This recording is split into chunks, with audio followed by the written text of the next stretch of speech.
Mudik Bayu senja di kota, termenung sendu berbekal kenangan. Selamat hidupku berpandukan agama, berkat curahan Nabi ikutan. Mohon bicara dan menyusun kata. Bismillahirrahmanirrahim. Assalamualaikum warahmatullahi wabarakatuh. Terima kasih Tuan Pengerusi Majlis yang saya hormati barisan panel hakim, penjaga masa seterusnya, hadirin sekalian. Menyingkap takwim Islam yang kunjung berakhir, sepurnama lagi. Terdetik saya untuk mengingatkan para hadirin tentang detik-detik bermulanya hijrah insan mulia Nabi Muhammad SAW ke Madinah demi memulakan coretan sejarah dunia Islam. Marilah kita sama-sama menyampaikan selawat dan salam ke atas baginda Nabi Muhammad SAW. Allahumma salli ala Sayyidina Muhammad wa ala ali Muhammad. Sidang hadirin sekalian, seorang ahli astronomi dan ahli sejarah terkenal di Amerika Syarikat, Michael Hart, dalam bukunya The 100, menurutnya Nabi Muhammad SAW adalah orang yang paling berpengaruh di dalam jutaan penduduk dunia kerana baginda berhasil secara luar biasa baik dalam kegiatan keagamaan maupun pemerintahan. Maka tampillah saya di podium ini demi melakarkan wacana yang bertemakan Rasulullah SAW, qudwah hasanah terulung. Firman Allah SWT di dalam surah Al-Ahzab ayat 21 yang bermaksud, demi sesungguhnya adalah bagi kamu pada diri Rasulullah itu contoh ikutan yang baik, iaitu bagi orang yang sentiasa mengharapkan keredaan Allah dan balasan baik pada hari akhirat, serta ia pula menyebut dan mengingati Allah selalu dalam masa susah dan senang. Sidang Dewan Saksi bermisi.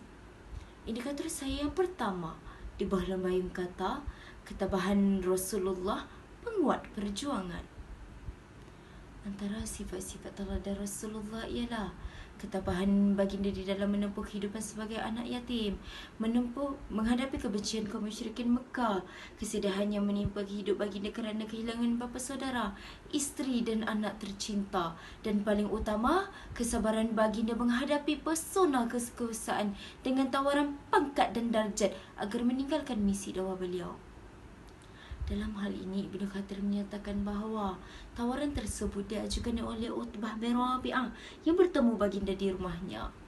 Walau bagaimanapun, baginda dengan tegas menolaknya kerana misi memperkenalkan masyarakat kepada Allah SWT adalah lebih berharga berbanding tawaran yang diberikan.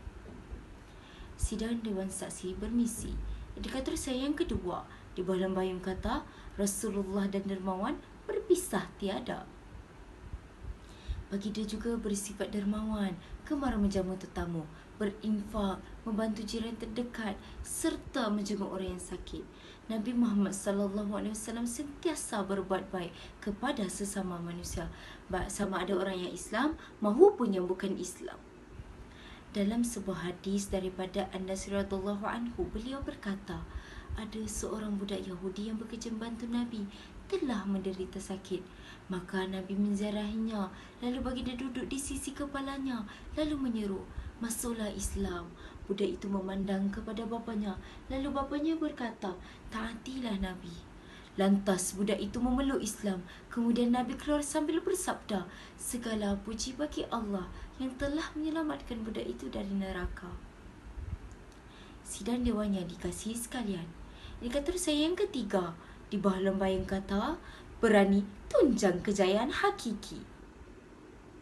Baginda Nabi Muhammad SAW bersifat berani, teguh hati dan tidak melarikan diri dari medan peperangan.